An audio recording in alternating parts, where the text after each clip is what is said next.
Although Canada has avoided tariffs for now, with President Trump removing the Biden administration electric vehicle mandate, questions are being asked about the viability of Canada's EV production and the subsidies all levels of government have promised. The Toronto Sun's Bryan Passifume has more.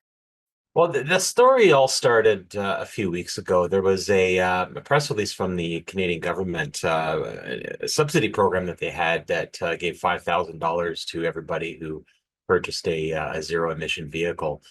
Funding for that dried up suddenly. It wasn't supposed to run out for a little longer, but it ran out of money and it ended immediately. That prompted automakers last week to hold a press conference at Parliament Hill, calling for the end of the mandates. It should be obvious to everyone now that provincial and federally mandated zero-emission vehicle sales targets are no longer ambitious, but a complete fantasy. There is no pathway to 100% zero-emission vehicle sales in the next 10 years, with the supports being provided to Canadians. Dictating what vehicles Canadians can and can't buy without providing them with the supports necessary to switch to electric is a made-in-Canada policy failure. Today, we are calling on provincial and federal governments to scrap the mandates. Thank you. They said that with the mandate supposedly starting next year, where it was 20% of all new cars sold in Canada are supposed to be zero emission, that yeah, they said that without the funding, it's really pointless to offer it. You know, there was a spike in electric car sales a bunch of years ago. Tesla did quite well. A lot of the automakers were kind of hoping to cash in on that, thinking that the big uptake in Teslas would meant that people were finally coming around with electric cars.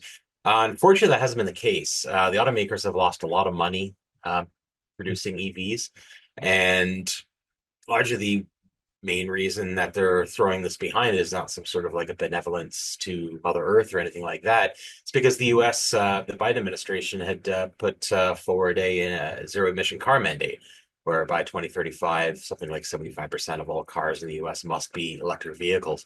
Canada adopted their own program. It's similar, but by 2035, 100% of new cars in Canada must be EV.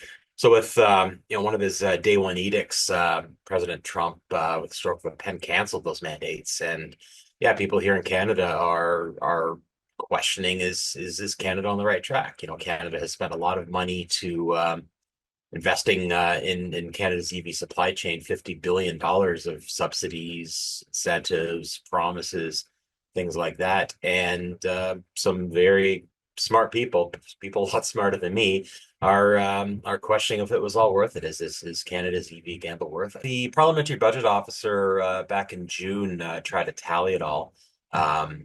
Fortunately, said in the report that the government, provincial and federal governments have not had done a very good job providing records. They tallied up as $52 billion in investments in government support, and that's split across 13 different companies. Honda, Stellantis, which is Chrysler, Ford, GM, Nova Bus, which produces transit buses for cities across Canada, even here in Ottawa.